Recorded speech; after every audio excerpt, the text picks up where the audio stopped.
Audit of inventory. Siyempre, start muna tayo with Sir Brad.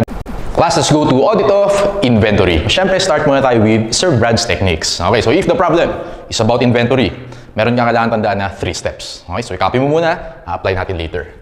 Okay, so inventory. Step number 1 is prepare cut-off table. Step number 2, relationships to net income. Okay, so i-copy mo muna, explain ko later kung ano ibig sabihin yan.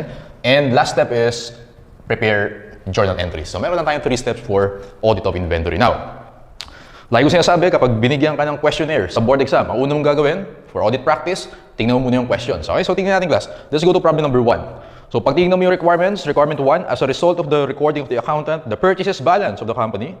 Number 2, the ending inventory balance. Okay, so from there, alam mo na yung problem is about inventory. So dapat, maalala mo, meron tayong 3 steps. Prepare cut-off table, relationships to net income, and journal entries. Okay, let's apply. Sige, so doon muna tayo sa cut-off table. Ang gagawin ko dyan, dito sa leftmost, prepare ako ng cut-off table. Sir, ano ba ibig sabihin ng cut-off table? So basically, papakita natin dyan yung mga affected accounts pagdating sa audit of inventory. So meron tayong 3 accounts na affected. So, lagay mo na agad dyan, class, yung purchases, okay, accounts payable, and inventory. Always yan. Kasi, syempre, inventory, yan lagi yung affected. Purchases, accounts payable. Alam natin, class, na partner lagi yung purchases and accounts payable. And, syempre, yung inventory. Ang pinag-uusapan natin na inventory dito, class, is the ending inventory based on physical count. Okay, so alam natin in FAR na yung present natin na ending inventory sa balance sheet is based on the physical count. Okay? Now, class, tanda mo, sa cut-off table natin, yung last column na ilalagay mo dyan is always net income. Huwag mo makakalimutan ha. So, maglagay tayo ng isa pang column. This is about net income. Alright, so, yun yung cut-off table. And sa cut-off table, mag-start tayo with unadjusted balances. Unadjusted or also called unaudited balances. Alright? Next, relationships to net income. Dito natin lagay, class. So, maglagay ako dito. Okay, dito natin lagay yung relationships to net income. Sir, ano pa ibig sabihin yan? So, basically, class, ito yung magiging guide natin pagdating dito sa cut-off. Alright, so listen muna. Kung maalala mo, class, ang formula natin para ma-compute yung cost of goods sold, we start with beginning inventory plus purchases. You have your cost of goods available for sale minus ending inventory. You have cost of goods sold. Siyempre, alam nyo na yung formula na yan. Okay? Pero from this formula, i-analyze natin. Mag-focus tayo muna dun sa purchases. Okay? Tama ba, class? Pag nag-increase yung purchases mo, tama ba, pag nag-increase yan, mag-i-increase yung cost of goods sold mo? Tama lang? Okay. So, ibig sabihin, bababa yung net income mo. Does that make sense? So, pag tumaas yung purchases, tataas yung cost of goods sold, therefore, bababa yung net income. Tama? Alright. So, therefore, we conclude that purchases are inversely related to net income. Okay? So, actually, class, yung beginning inventory, inversely related din yan. So, pag tumaas yung beginning, tataas cost of goods sold, bababa yung net income. Pero usually, kapag audit of inventory, ending inventory yung ina-analyze natin, hindi yung beginning. Okay? Isa pa, tingin ka naman dito sa ending inventory. Tama ba, class, pag yung ending inventory mo tumaas, bababa yung cost of goods sold mo. Therefore, tataas yung net income mo. Okay? So, pag tumaas yung ending inventory, tataas yung net income. Therefore, we conclude that ending inventory has a direct relationship with net income. Okay? So, ito lang tatandaan mo yung dalawa na yan. Alright? Yung ibig sabihin ng relationships to net income. Babalikan natin ito lagi pag nag-analyze na tayo sa cut-off table natin. Got it? Yung journal entry, mamaya na yan. Madali lang yan. So, mag-focus muna tayo sa dalawa na yan. Sige, so, we can analyze the problem. Basahin natin, class. Problem number 1. You are engaged in the audit of financial statements of JMD Company for the year ended December 31, 2025 and have observed the physical inventory count on December 30, 2025. All merchandise received up to and including December 30 has been included in the physical count which totaled 354,500. Now, yung binigay sa iyo na amounts dyan, usually pag nagbibigay ng amounts sa audit, yan yung mga unadjusted. Siyempre, hahanapin nga natin yung adjusted or audited. Diba? So, yung 354,500 na yan, class, dito may nalagay. Okay, so inventory based on physical count. Alright? So, yun tayo sa unadjusted. And also, class, take note na yung count daw nangyari nung December 30. So, kung gagawa tayo ng timeline, parang ganyan. So, dito nga nalagay. This is December 30. Ayan. This is December 31. And let's say ito yung January next year. Ayan. So, dito nagkaroon ng physical count. Pero alam natin, class, yung ipe-present mo na inventory in the balance sheet should be as of December 31. Got it? Hindi yan. Dapat as of December 31. Okay? Actually, yun ibig sabihin ng cut-off. Okay? So, sa cut-off natin, which is ginagawa ito in real audit, as of December 31, alamin natin how much talaga yung inventory natin. Okay? Kasi, class, in practice, hindi talaga nakapag-count ng December 31. So, syempre, December 31, New Year's Eve yan eh. Okay? So, yung mga auditors, umuwi ng mga probinsya yan. Okay? So, ang nangyayari talaga, nagka-count na near December 31. For example, December 29 or 30, and then minsan January 2, mga ganyan. And then mag-a-adjust na lang para makuha mo yung December 31. Okay? So, ganun usually nangyayari in real-life audit. Okay, anyway. So, eto mahalaga to. So, dito ka nag-count, pero ito yung pe-present mo in the balance sheet as your inventory. Okay, so let's continue. As a result of the count, the following cost of sales schedule has been prepared by the client's accountant. Inventory January 1, so that's your beginning inventory. Net purchases unadjusted. Uy, lagay natin dito yan. Unadjusted, 2543. 900. Alright. Next, cost of goods available for sale. Ending inventory per count. Ito na yan. 354500. And then, ayan, cost of sales 2424,400. Kasi yung cost of sales, wag mo na yun ilagay dito sa cut-off natin. Ha? Yung cost of sales kasi madali siyang i-compute eh. Wag mo na ilalagay sa cut-off table natin yan. Okay, the following list of invoices is for purchases of merchandise and are entered in the purchase journal for the months of December and January. Ano ibig sabihin ng class? Ito daw, yung nasa first table, yung December 2025, ito yung mga transactions na ni-record nung December. Okay? Yung nasa baba naman, iyan yung mga transactions na ni-record on January next year. Titingnan natin kung tama ba yung recording. Okay? And, ayan, so analyze natin class. December 2025, meron kang receiving report, meron kang amount, meron kang freight terms. O syempre, alam natin yung dalawa yung freight terms, FOB shipping point, FOB destination. Pag shipping point, pag na-ship na yung product, well, hindi na sa'yo yung inventory. Tama? Hindi na sa'yo yun pag na-ship yung product. Pagka naman destination, pag dumating na dun sa customer mo. Okay? So, o kaya naman, kung ikaw yung bumili, pag dumating na sa'yo, dun pa lang siya magiging inventory mo. Okay? Pag ulitin ko. So, pag shipping point, kasi ang perspective natin dito, buyer tayo. Tama? Kasi inventory. So, buyer tayo. So, kapag shipping point, na-ship pa lang yung product, sa atin na yun.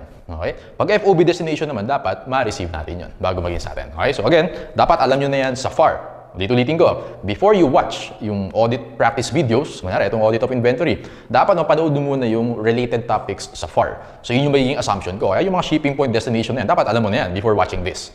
Okay? So yan. Now, isa-isa natin class.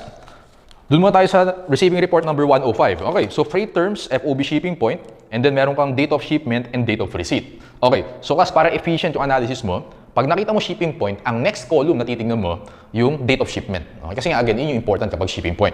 Analyze natin. So, FOB shipping point, okay? Date of shipment is December 20, and yung first table na to, take note, iyan lahat ni-record nung December. So, shinip nung December 20, ni-record nung December, tama lang. So, correct tayo sa 105. So, wala tayong adjustment dyan. Alright?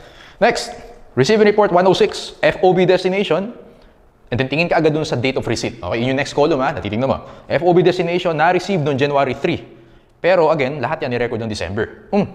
So, ibig sabihin, dapat i-record mo yan January. Mali ka na recording. Okay? So, tingin natin class yung effect dito sa cut-off natin.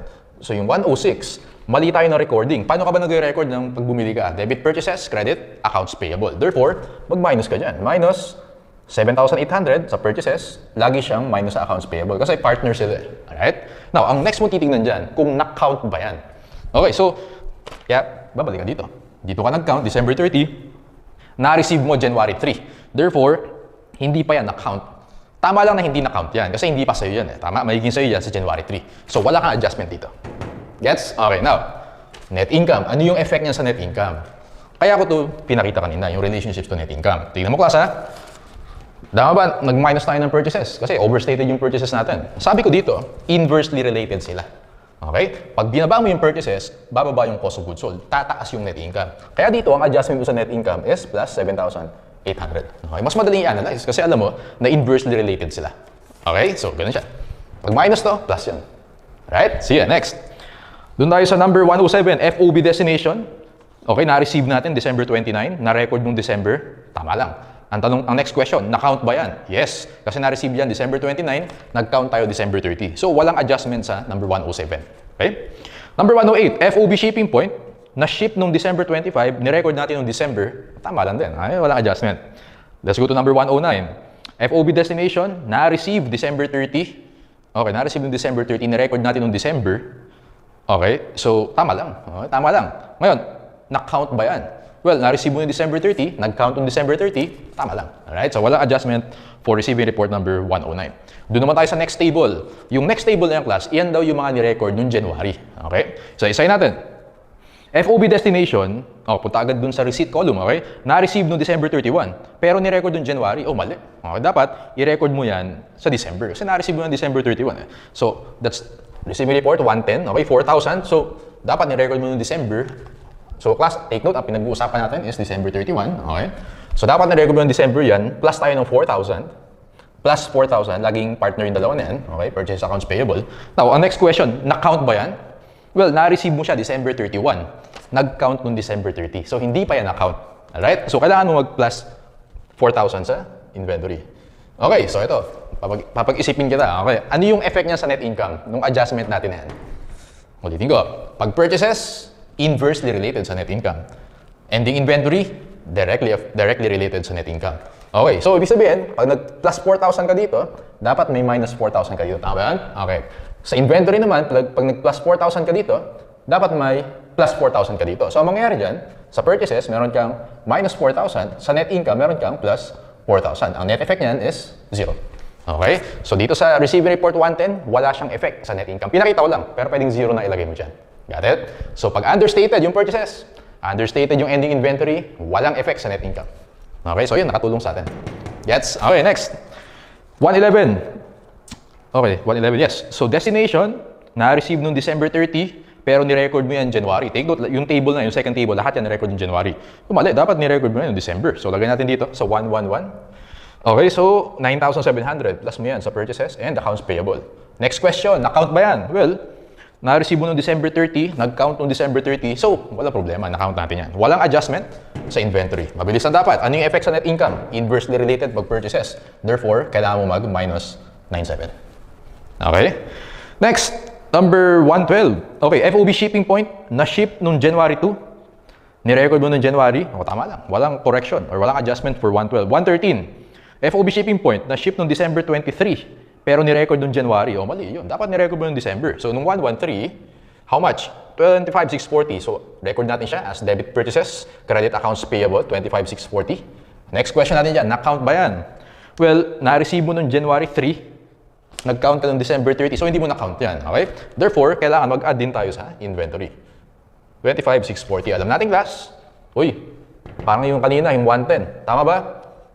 25,640 sa purchases, 25,640 sa inventory. Therefore, ang net effect mo sa net income is 0. Okay, 0 yan. Parang yung kanina. So, ulitin ko, inversely related yung purchases, directly related yung inventory, net effect sa net income is 0. Okay. So, I think, last one, destination. Okay, na-receive natin noong January 3, ni-record noong January. Tama lang. Walang adjustment for receiving report 114. As of December 31, JMD reported accounts payable balance of 547,200 before any adjustments. So, dito yun. 547,200. And then, the unadjusted net income for 2025 is 1 million. Lagay mo lang dyan yan. So, lahat ng unadjusted or unaudited, ilalagay mo yan sa first row. Okay, so, after all the adjustments, makukompute na natin yung adjusted or audited. Alright, so, start mo tayo with purchases. So, compute with me, ha. So, purchases, 2,543,900 minus 78 plus 4,000 plus 97 plus 25,640. Did you get 2,575,440? Okay, so 2,575,440. Yan.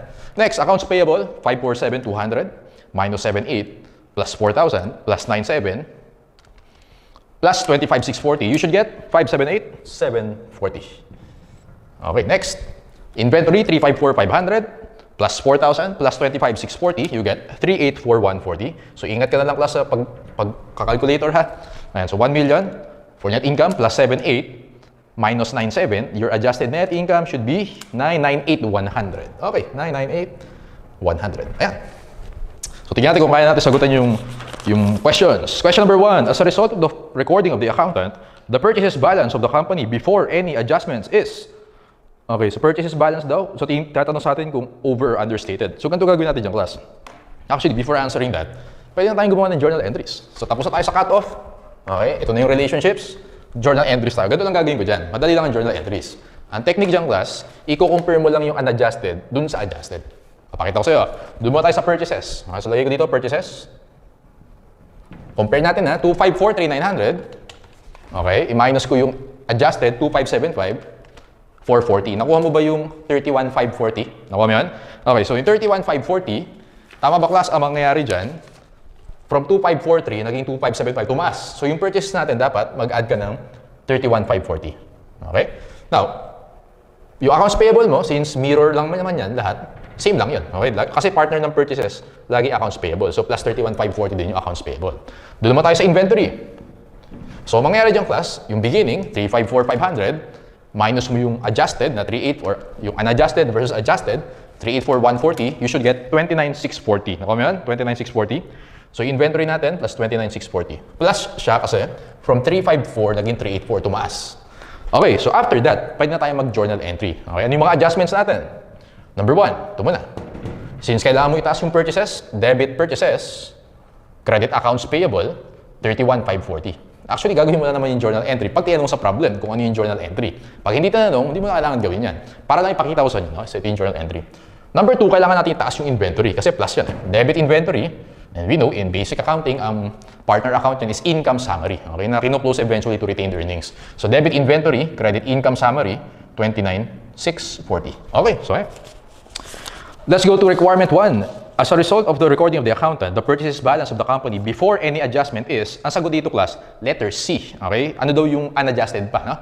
31,540 understated. Letter C kasi kaya nga tayo nag-adjust, kaya tayo nag-debit kasi understated siya. Alright? So, pag kinumpare mo daw to versus dito, understated to ng 31,540. Letter C for number 1. Number 2, as a result of the recording of the accountant, the ending inventory balance before any adjustment is, well, sa ending inventory, 29,640 understated. Letter C yan. Okay? So, pag kinumpare mo yung 354,500 dito sa 384,140, yung 354,500 is understated by 29,640. So, number 2 is also letter C. Okay, number 3, as a result of the recording of the accountant, the cost of sales balance before any adjustment. Di ba, sabi ko kanina, yung cost of sales, huwag mo na ilagay dyan sa cut-off kasi madaling i-compute yan. Okay? Dito ko lang kukomputin. So, yung cost of sales or cost of goods sold, ganito lang yan. Gagawa ko ng T-account, okay, ng inventory. Ano ba yung beginning inventory natin? From the given, makikita mo class dun sa nakalagay inventory January 1, dun sa medyo first part of the problem, 235,000. Okay? 235. Pag naman walang sinabing error, ibig sabihin, tama lang yung beginning balance na 235. Alright? Now, ang ipapasok mo sa T-account, yung mga adjusted na, obviously. Huwag mo ipapasok to, ha? Yung mga unadjusted. So, ilagay natin dyan yung purchases na 2,575, 440, okay? And then, yung ending natin, which is 384,140, let's solve for X. Ito yung audited cost of sales or adjusted cost of sales. So, 235,000 plus 2,575, 440 minus 384,140, you should get 2,426, 300. Okay. So, ito yung 2,426, 300. Ito yung audited natin.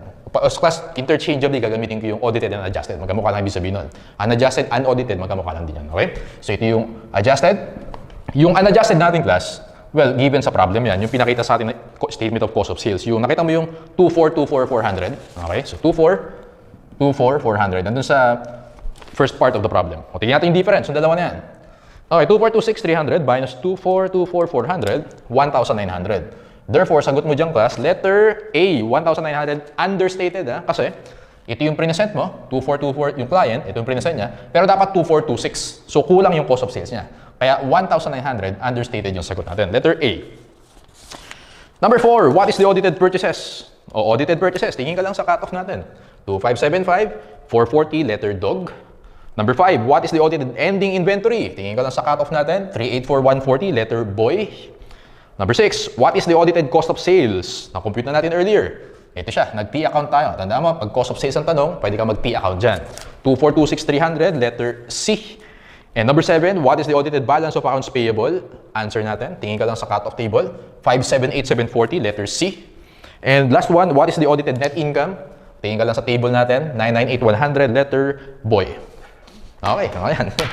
Yan, tapos na problem 1. Ganun kasimple class. Di ba? Ito lang. Ito lang in-apply natin. Nalaman mo na inventory. Recap ko lang ha. Yung important points sa recap ko lang. Nalaman mo na inventory yung problem, gawa ka agad ng cut-off dito sa leftmost part. Okay? And then, nilagay ko lang yung relationship sa net income para lang may guide tayo sa pag-analyze. Okay? Sa pag-adjust dito. Para sure tayo. Ngayon, yung journal entry, actually optional yan. No? Depende na lang yan kung tiyatanong sa problem. For this problem, hindi naman tinanong. Pinakita ko lang. Ang technique sa journal entry, compare mo lang yung unadjusted sa adjusted. Okay? So sa purchases, ito yung nakuha natin, 31,540. Kailangan itaas mo siya. And yung purchases, laging ang partner niya, accounts payable. Kaya ito yung entry natin. Sa inventory naman, kailangan mo din itaas from 354 to 384, debit inventory, credit income, summary. Pag cost of sales, dapat, ang lalagay mo sa T account, dapat yung mga audited. Okay? Yung mga tama na yung amounts. Solve for X, you get 2426,300. Okay, that's how you solve audit of inventory. Easy, di ba? Sige, sige nga class. Punta tayo sa problem 2. So dapat sa problem 2, gusto ko mabilis yung pag-analyze nyo ha. Siyempre in the board exam, hindi pwedeng matagal yung mag-analyze ng problem. Mauubos yung oras mo dun. So dapat tama yung diskarte natin or tama yung approach natin per problem. Sige, apply natin, save. Tingnan natin kung kaya nyo na. Ano yung first step? Tingin ka muna sa questions. Okay, so tingnan natin yung requirements. Determine the audited balances of the following accounts. Nakita mo class, sales, purchases, ending inventory, cost of goods sold, accounts receivable, accounts payable. Then binasa mo yung problem. In your audit of December 31, 2025 of ABC Company, you found the following. Uy, inventory. So, sure ka na yung problem is about inventory. Uy, naalala mo yung techniques ni Sir Brad. Okay, 3 steps daw, sabi ni Sir. So, ang gagawin ko dyan, dito yung cut-off. So, problem 2, lalagyan natin dito yung cut-off table. Alright, so, para lang ma-recall natin, lagyan natin yung relationships dito. And later, relationships to net income, later, yung journal entry. Okay, sabi ni Sir, ang laging sigurado na ilalagay mo sa cut-off, purchases, accounts payable, and inventory. Laging sigurado yan. Kasi, for sure, affected yung accounts na yan pag audit of inventory. Okay? But, yung tinatanong sa atin sa problem, meron din sinabi dyan na how much daw yung accounts receivable, tinanong pa yung sales. Okay? So, pag ganyang class, medyo i-modify mo na ng konti yung cut-off table natin. Okay? So, ang gagawin ko dyan class, maglalagay din ako ng accounts receivable. Okay? Lalagyan ko ng sales. And, wag mong kalimutan. Sabi ko, net income, lagi mo siyang isasama. Okay? Dun siya sa last column. Net income.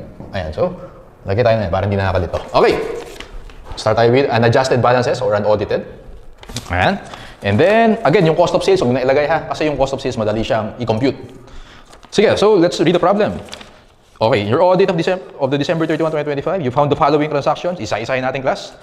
A. Goods costing 50,000 are on consignment with the customer. These goods were not included in the physical count. O, tignan natin. Okay. So, let's see. So, letter A, goods costing are on consignment with the customer. Ano ibig sabihin ng class? Ikaw ba yung consignor o ikaw yung consignee? Ano dyan? Ano yung interpretation mo dyan? Ikaw si consignor. Okay? Yung client natin si consignor. Kasi with a customer. Si customer yung consignee. Okay? Ang sabi dyan, hindi daw in-include sa physical count. Therefore, kailangan syempre, plus 50,000 tayo sa inventory. Alright? And alam natin class, again, ulitin ko. So, pag purchases, inversely related to net income. Pag ending inventory, directly related to net income. Therefore, pag plus yan, plus 50,000 din tayo. Okay, so class, tingin nga muna tayo dun sa last paragraph. Okay, jump muna tayo dun sa last paragraph para malagay natin yung mga unadjusted balances. Prior to any adjustments, ABC Company's ending inventory is valued at 445,000. So, yan yung unadjusted inventory. Lagay natin. And the reported sales, purchases, accounts receivable, and accounts payable are 1,864,000. Yan yung sales. Ingat ka na lang sa paglalagay. Ha? So, 1,864,000. And then, yung purchases daw, 968,700. Okay, 968,700. Again, ingat ka na lang. And then, yung next na 691,400, yun yung accounts receivable. Okay, 691,400. And then, yung last na 536,600, that is your accounts payable. So, lagay ko dito, 536,600. Ayan, para malagay ko na yung unadjusted balances natin. And then, the unadjusted net income is 2 million. So, lagay natin sa net income, 2 million. Alright, so, balik na tayo dun sa mga transactions. Dun tayo sa B. Okay, class take note yung consignment na yan, yung adjustment A, no? Walang effect sa purchases yan kasi hindi mo binili yan eh. Okay, kinonsign mo yan, alright? So, hindi mo siya binili sa supplier this year, so wag ka maglalagay ng adjustment sa purchases, no? Sa inventory lang. Letter B, goods costing 16.5 were delivered to ABC. Tanda mo, tayo sa ABC, point of view tayo ng ABC.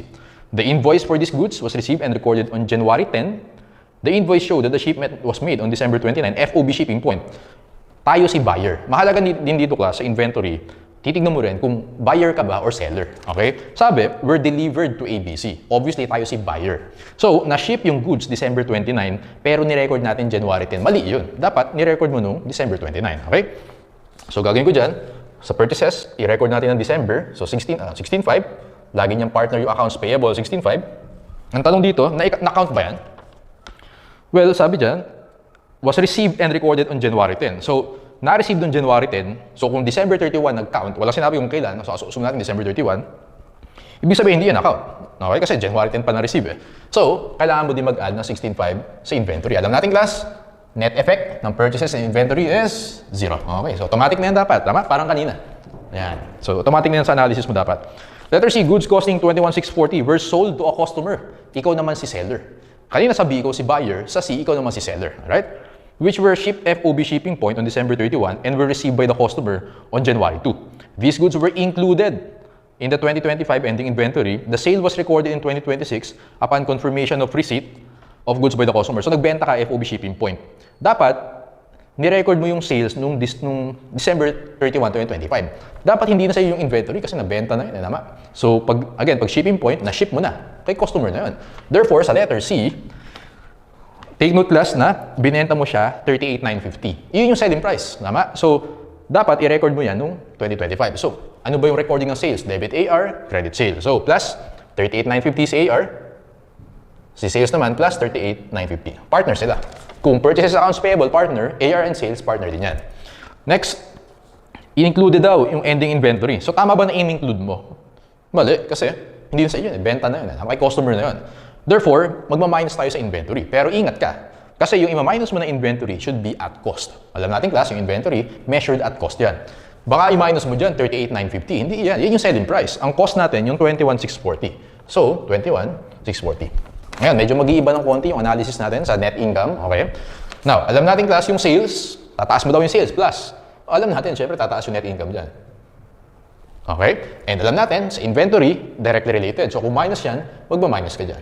So, ang ginagawa ko, class, separate ko siya nilalagay para mas malinaw. Okay? Yung sales, inad ko. Pag tinaas mo yung sales, obviously, tataas yung net income. Alam natin, class, ganun din sa inventory. No? Directly related sila. So, minus 21,640. Okay, next. Letter D, goods costing 8,640 were shipped to a customer. So, were shipped to a customer, seller tayo. FOB destination, this good on December 31. These goods were delivered to the customer on January 5 and were not included in the inventory.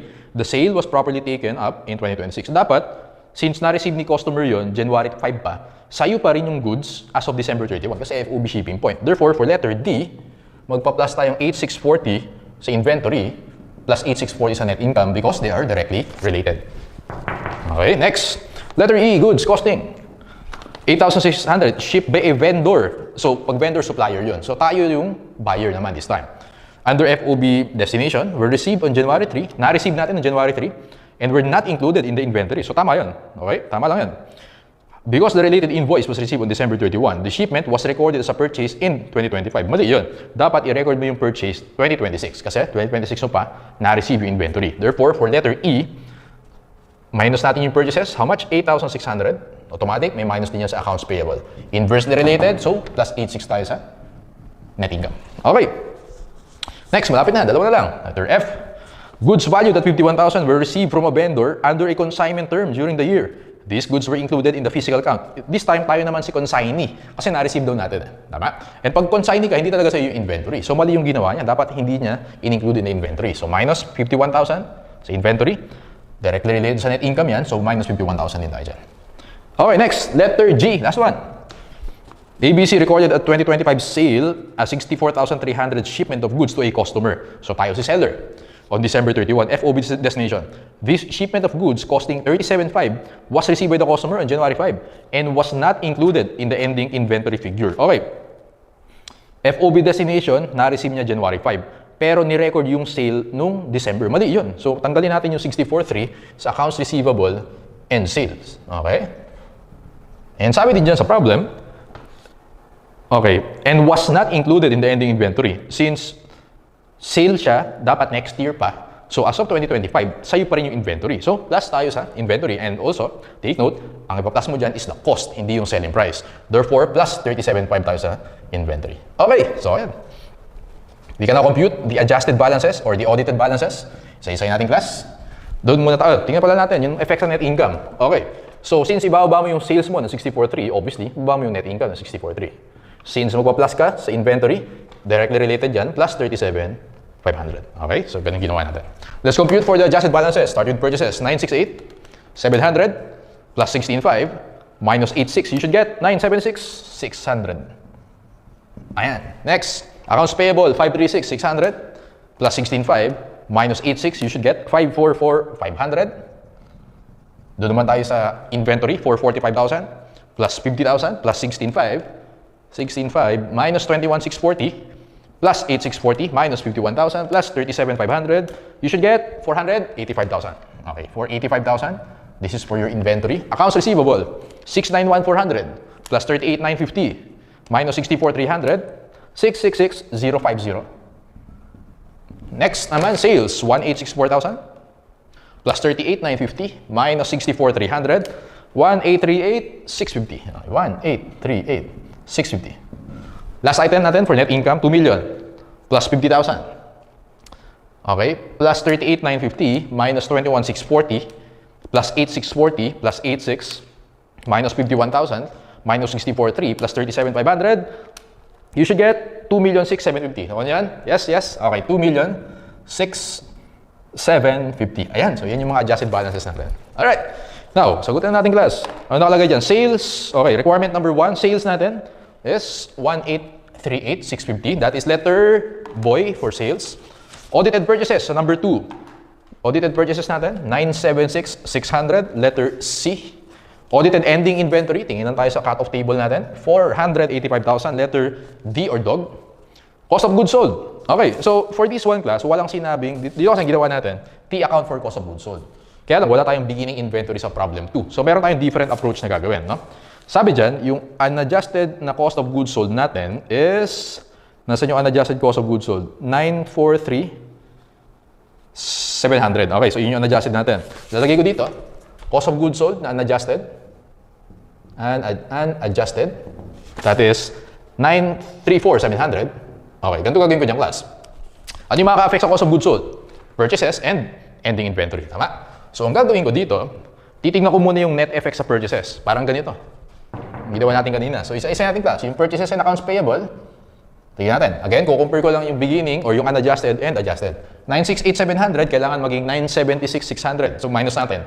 976,600 minus 968,700, kailangan itaas mo yung purchases and accounts payable mo by 7,900. Alright? Gawin natin sa inventory. 445, kailangan maging 485. Ilan yun? 485 minus 445.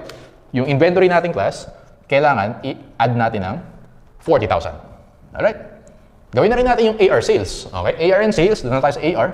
Kasi automatic, kung ano yung adjustment mo sa AR, yun din yung adjustment mo sa sales. 691,400 naging 666,050. 666,050 minus 691,400. Kailangan mo siyang ibaba naman this time. Kailangan mo ibaba by 25,350. Okay, so minus tayo sa AR, 25,350. Okay, so balik tayo dun sa cost of sales. Yung unadjusted sa ating class is 943,700, which is given sa problem. Okay, ito siya, given. Now, kailangan mo daw itaas yung purchases ng 79. Therefore, magpa-plus tayo dyan. Purchases plus 79. Sir, bakit plus? Kasi class yung purchases, pag tumaas yan, tataas yung cost of goods sold. So, directly related sila. Okay? Inventory naman, opposite naman sa cost of goods sold yan. Now, kung magpa-plus kang 40,000 sa inventory, since cost of goods sold na pinag-uusapan natin, this time, magma-minus 40,000 tayo. Therefore, yung cost of goods sold natin na adjusted balance is, let's compute, 934,700 plus 7,900 minus 40,000. You should get 902,600. Final answer for number 4 is letter A, 902,600. Okay, next. Accounts receivable. Well, alam natin, 666,050. That is letter boy. Accounts payable, we have 544,500. That is letter C. Net income natin, class, is 2,6,750. That is letter A. Alright. Mag-journal entry na rin tayo. Ano yung basis ng journal entry mo? Ito. Okay, so may tatlong entries tayo. Journal entry number 1. Debit purchases kasi magpa-plus ka. Tama? So, debit purchases. So, just in case itanong sa problem. Pero hindi naman tinatanong, lagay na rin natin. Debit purchases, credit accounts payable, 79. Journal entry number 2. Itataas natin yung inventory by 40,000. Debit inventory, credit income summary, 40,000. And then, journal entry number 3, ibababa doon natin yung accounts receivable by 25,350. Ano yung partner na accounts receivable? Sales. Debit sales, credit AR, 25,350. Okay, so these are our journal entries. So pag tinanong yung journal entries, kayang-kaya mo na rin sagutin. Same format, ginamit natin. Same approach, ginamit natin for problem number 2. Kayang-kaya. Easy. Class, let's go to problem number 3. Last problem for audit of inventory. Tignan natin yung questions. Determine the audited balances of the following. Ending inventory, purchases, cost of goods sold, accounts payable, and net income. Okay, so alam na natin na inventory siya. Sabi ni sir, ang gagawin daw natin, meron tayong cut-off dito sa leftmost part. Ayan, so cut-off table. And always present dyan yung purchases, accounts payable, and inventory. Wala naman tinatanong na sales and AR, so huwag natin isama. Don't forget yung net income. Okay, syempre yung relationships to net income, alam na natin yan. Purchases, inverse relationship. Inventory, direct relationship. Okay, so let's read the problem. You're engaged in the audit of inventory of Pinnacle as of December 31, 2025. The physical count was taken on the evening of December 29. So, ang nangyari class, yung physical count, December 29. Pero, well, ang ipepresent mo na inventory in the balance sheet must be as of December 31. So again, ito yung physical count, ito yung year end natin, and yung next month mo is January, okay, next year. Alright? Okay, sige. The physical inventory included only merchandise received through December 29. The subsequent compilation of the inventory includes only merchandise physically counted, but is not yet recorded in the books of the company. After having completed appropriate work on the inventory, you make additional tests to determine, ito daw yung mga i-determine natin, yung correct cut of the purchases. It is the company's policy to recognize purchases based on freight terms and the passage of title. The ledger balance, pag sinabing ledger balance, unadjusted balance yan. Of the purchases, 650,000. So, lagay mo dyan yung unadjusted natin. For purchases, 650,000. The correct amount of the inventory to be stated on a comparative basis, the inventory summary shows a total of 27,000. So, again, pag may binigay na amounts, most likely, yan yung unadjusted. So, yun yung based sa physical count. 27,000 for inventory. Okay? Ending inventory.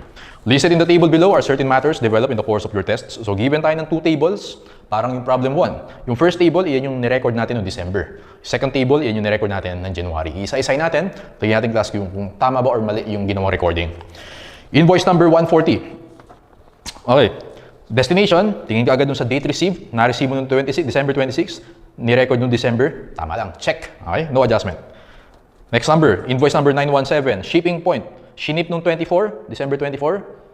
Ni-record noong December. Okay, tama yan. Kaya lang, na-receive noong December 30. Take note, ang count mo is December 29. Therefore, dun sa invoice number 917, tama yung purchases and accounts payable mo. Kaya lang, hindi mo siya nasama sa count. So, magpa-plus 310 ka dun sa inventory. And also, syempre, net income mo dyan, 310. Next, 001. Shipping point na ship noong 24, ni-record noong December, tama lang, pero na-receive noong 31. Hindi na-count yan. Tama? Kasi ang count natin, December 29. So, sa 001, ang adjustment natin, plus tayo ng 180 sa inventory, plus 180 sa net income. Next, 130. Destination. Na-receive noong December 29. Ni-record noong December, so tama yan. So, tama lang yung ginawa sa invoice 130. Next, invoice 660. Shipping point, na-ship noong December 26, ni-record noong December, tama lang, kaya lang na-receive noong January 2, so hindi na-count yan. Therefore, dun sa invoice 660, kailangan mag-add tayo ng how much yan? 690. Sa ending inventory, mag-plus 690 ka rin sa net income. Next, 661. Dapat medyo mabilis yung pag-analyze mo. 661, destination. Na-receive December 31, ni-record December, tama lang, kaya lang, ang count natin December 29. So malamang di mo nabilang yan. Therefore, for invoice 661, add din tayo ng 420 sa inventory, add tayo sa net income 420. Next, destination. Na-receive noong January 3, pero ni-record noong December. Mali yun. Okay? So therefore, dun sa 66, saan yan? 66, ano tayo? 661, and then doon tayo sa 048. Okay, 048. Mali yung recording mo, dapat next year mo pa i-record yan. So, minus 750 sa purchases, minus 750 sa accounts payable. Now, nabilang ba yan? Well, hindi yan nabilang kasi January 3 pa na-receive. And dapat talaga na hindi bilangin yan. So, tama yung inventory natin. Inversely related, therefore, sa net income plus 750. Next, 367. Shipping point. Na-ship nung December 27, ni-record nung December, tama lang, pero na-receive nung 30. So, hindi siya nabilang. Okay, so 367. Mag-plus tayo ng 290 sa ending inventory plus 290 din sa net income. Next, 609. Shipping point. Na-ship noong January 2 pero na-record mo noong December. O, mali na yun. So, 609, dapat i-record mo siya sa January pa kasi doon pa siya na-ship. Okay? So, minus tayo ng 350 sa purchases, minus 350 sa accounts payable. Meron ba tayong adjustment sa inventory? Actually, wala. Kasi na-receive mo January 4, ang count is December 29. Hindi siya nabilang. Tama lang na hindi siya nabilang. Right? Therefore, inversely related, mag-plus 350 tayo sa net income. Next. Okay, doon naman tayo sa mga na-record for the month of January next year. Okay? 761, destination. Na-receive noong January 2, ni-record noong January, no adjustment needed. Next, 771, shipping point. Na-ship noong December 27, ni-record January. O, mali na agad yun. Sa 771, dapat i-record mo siya December. So, mag-plus 460 tayo sa purchases, 460 sa accounts payable, and then, tingnan natin class kung nabilang ba yan. Well, anong nangyari? Na-receive noong December 30. Kaya lang, December 29 yung count, so hindi nabilang. Pero dapat nabilang siya, kasi sa'yo na yung inventory, tama? So, mag-plus 460 tayo sa inventory. Alam natin class, mag-offset lang yung dalawa na yan, therefore, zero net effect to your net income. Next, 900. Invoice number 900. Destination, na-receive mo noong December, pero January ni-record. O, mali na yan. So, yung 900, invoice number 900, dapat i-record mo yan ng December. So, plus 770, plus 770. Okay, so, nabilang ba yan? Well, na-receive noong December 29, nabilang yan. Okay, yun yung count, December 29. So, tama lang yung inventory natin. Inversely related, therefore, minus 770 for invoice number 900. Destination, invoice number 834, destination. Na-receive noong January 2, ni-record noong January, yes, tama lang. 467, shipping point, na-ship noong December 28, ni-record noong January, mali yan. Dapat, December mo siya ni-record. Okay, so 467, mag-add tayo ng 315 sa purchases and in your accounts payable. Now, nabilang ba yan? Well, January 3 na-receive, so hindi nabilang. Kailangan bilangan niya kasi sa'yo na yan as of December 31. So, mag-plus 315 din tayo sa inventory. Net effect is 0 to your net income. Next, 998, shipping point na ship noong December 29, ni-record noong January, mali na yan. So, 998, kailangan i-record mo siya in December. So, 595, purchases mo plus 595. Okay, nabilang ba yan? Well, na-receive noong December 31, hindi siya nabilang. Okay, kasi ang count mo is December 29. So, mag-plus 595 ka din, net effect to your net income is 0. Next, 726. Destination, na-receive noong December, ni-record noong January. Mali yan. So, 726, dapat ni-record mo siya December. So, plus 610, plus 610 sa accounts payable. Nabilang ba yan? Na-receive noong December 31, December 29 yung count, hindi yan nabilang. So, plus 610, net effect to your net income is 0. Next, 491. Destination, na-receive noong January 4, ni-record noong January, correct. Okay. Last one, 566, shipping point. Na-ship noong January 2, ni-record noong January, correct. Okay, so ayan. Next, audit notes. Okay, may audit notes. Ano ba yung nasa audit notes na yan? Basahin natin, class. Audit note A, the physical inventory compilation includes 750 of merchandise received on consignment from a supplier. So, kinonsign sa'yo. Therefore, ikaw si consignee. Dapat hindi mo i-record as inventory yan in your balance sheet, okay? So, audit note A, sinama daw siya, the physical inventory compilation includes 750. Nandito yung 750 dun sa 27,000. I-minus mo yan. Minus 750 and minus 750 din tayo dun sa net income. Okay? Next, the corporation has other consigned stocks on hand from various companies which were not included in the physical count. Tama lang, okay? So, tama yung ginawa niya sa B. Kasi consignee ka, dapat hindi mo siya i-report as inventory. So, wala tayong adjustment for B. Kasi tama yung ginawa niya. Letter C, shipments to customers on December 31 were properly recorded as sales. You computed that the cost of sales is 19. Ngayong class, nagbenta ka noong December 31. Paano ba yung entry pag nagbenta ka? Debit cost of goods sold, credit, inventory. So, dapat magbawas ka ng inventory. Okay? And take note, nag-count tayo noong December 29. Yung 27,000 na yan as of December 29. And noong December 31, nagbenta ka. So, kailangan mag-minus ka pa ng inventory. Okay? For 1,900. So, minus 19 sa inventory because nabenta na yan as of December 31, minus 19 sa net income. Next, the balance of the company's inventory on January 1, the beginning inventory, is 15,000. The accounts payable in the company's books sa balance of 125, o lagay natin dito yan, 125,000. And then, the unadjusted net income is 500,000. So, lagay natin 500,000. Alright, we can now compute for the adjusted balances. Start muna tayo, class, with purchases. So, sabayan nyo ako mag-compute. Purchases, 650,000. Minus 750, minus 350, plus 460, plus 770, plus 315, plus 595, plus 610. You should get 651, 650. 651, 650. Ito yung adjusted natin. Okay, let's go to accounts payable. 125,000, minus 750, minus 350, plus 460, plus 770, plus 315, plus 595, plus 610. You should get 126, 650. Okay, 126, 650. Next, inventory, 27,000. 27,000 plus 310, plus 180, plus 690, plus 420, plus 290, plus 460, plus 315, plus 595, plus 610, minus 750, minus 19. Ano nakuha nyo, class? 28,220. Okay, 28,220. And last item, net income, 500,000, plus 310, plus 180, plus 690, plus 420, plus 750, plus 290, plus 350, minus 770, minus 750, minus 19, you should get 499, 570. 499, 570 is your audited net income. Let's now go to the questions. Number 1, ending inventory. 28,220, letter C. Purchases. 651, 650, letter dog.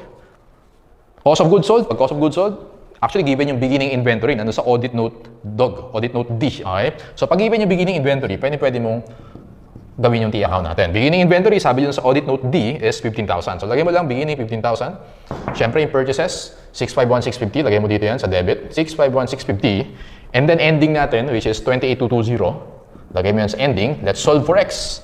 X mo, dapat yun yung cost of goods sold. 15,000 plus 651,650 minus 28,220. You should get 638,430.